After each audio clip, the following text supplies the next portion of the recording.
खुशामदीद। आज हम एक ऐसे विषय पर बात करने जा रहे हैं जो इस समय पूरी दुनिया की नजरों में है। मध्य पूर्व में ईरान और इजराइल के बीच तनाव अपने चरम पर पहुंच चुका है।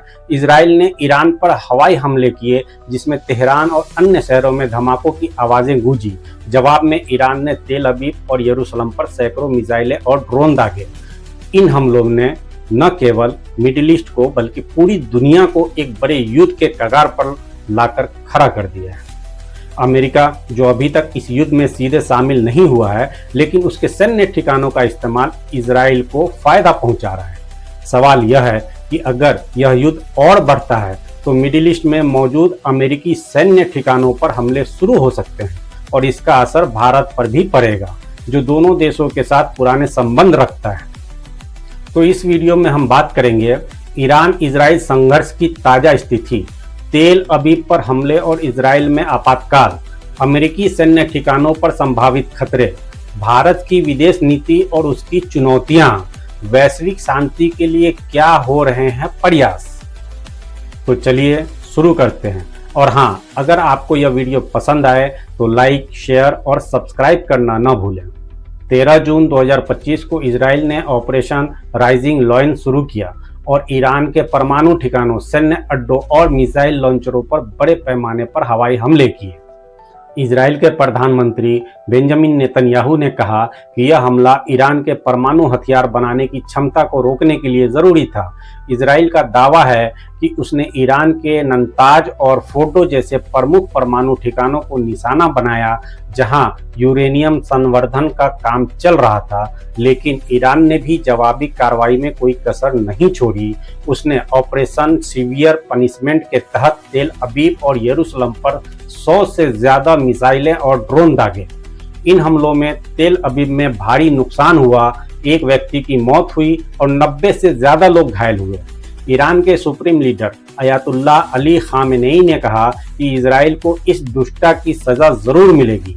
यह युद्ध अब सिर्फ इजराइल और ईरान तक सीमित नहीं है। सीरिया में भी इजराइल ने सैन्य ठिकानों पर हमले किए जिससे स्थिति और जटिल हो गई है।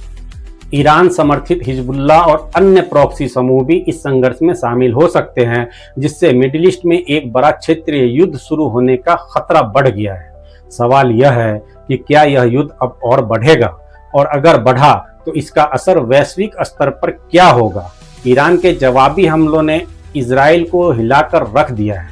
तेल अवीव, जो इजराइल का आर्थिक केंद्र है, उन पर मिसाइलों की बौछार ने वहां के लोगों में दहशत पैदा कर दी। इजराइल की मशहूर iron dome missile defence system इस बार पूरी तरह से प्रभावी नहीं रही। ईरान की मिसाइलों ने कई जगहों पर नुकसान पहुंचाया। इजराइल ने तुरंत आपातकाल की घोषणा कर दी। बेन गुरियन हवाई अड्डा बंद कर दिया गया और लाखों लोग राहत शिविरों में शरण लेने को मजबूर हुए। इजराइल की सरकार ने सूचनाओं पर सख्त नियंत्रण लगाया ताकि युद्ध से संबंधित संवेदनशील जानकारी बाहर न जाए। नेतन्याहू ने कहा, हम अपनी जनता की रक्षा के लिए हर जरूरी कदम उठाएंगे, लेकिन यह स्थिति इजराइल के लिए नई चुनौतियां लेकर आई है।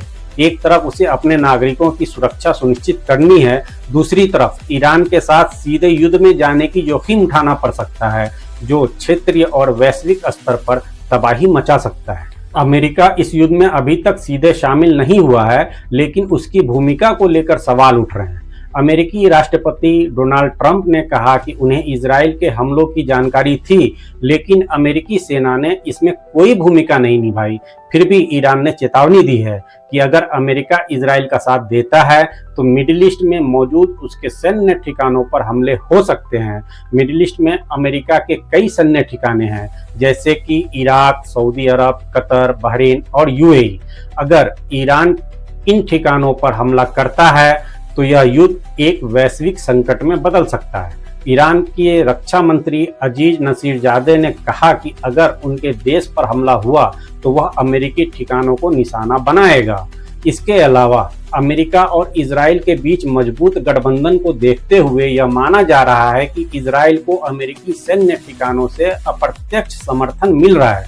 लेकिन ट्रंप ने यह भी कहा कि ईरान को परमाणु हथियार बनाने की इजाजत नहीं दी जा सकती।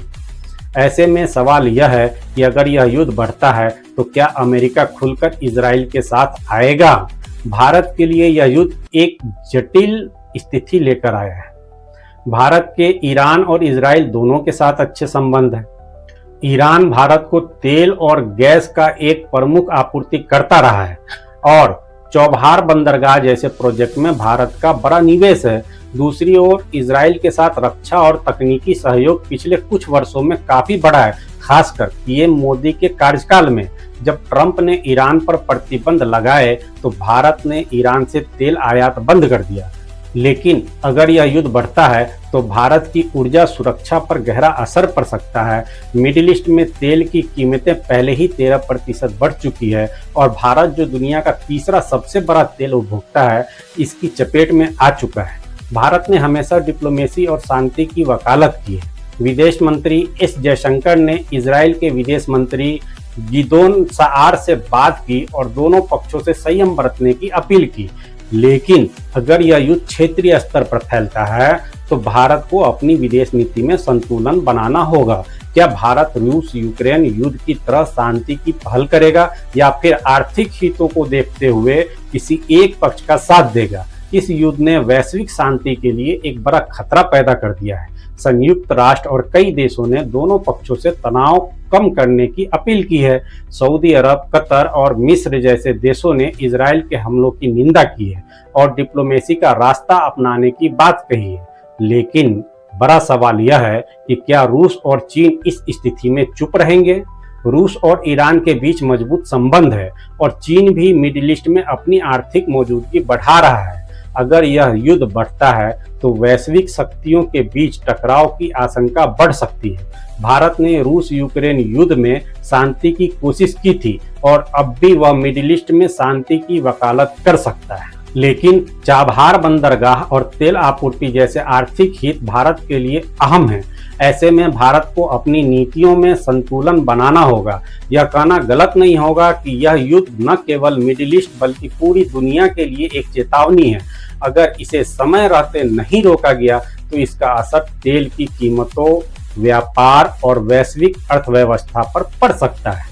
क्या आपको लगता है कि भारत इस युद्ध में शांति की भूमिका निभा सकता है या फिर हमें अपनी आर्थिक और रणनीतिक जरूरतों को प्राथमिकता देनी चाहिए? अपनी राय कमेंट में जरूर बताएं। अगर आपको यह वीडियो पसंद आया तो लाइक करें, अपने दोस्तों के साथ शेयर करें और हमारे चैनल को सब्सक्राइब करें। बेल आइकन दबाना न भूलें ताकि आपको हमारी हर नई वीडियो की अपडेट मिले।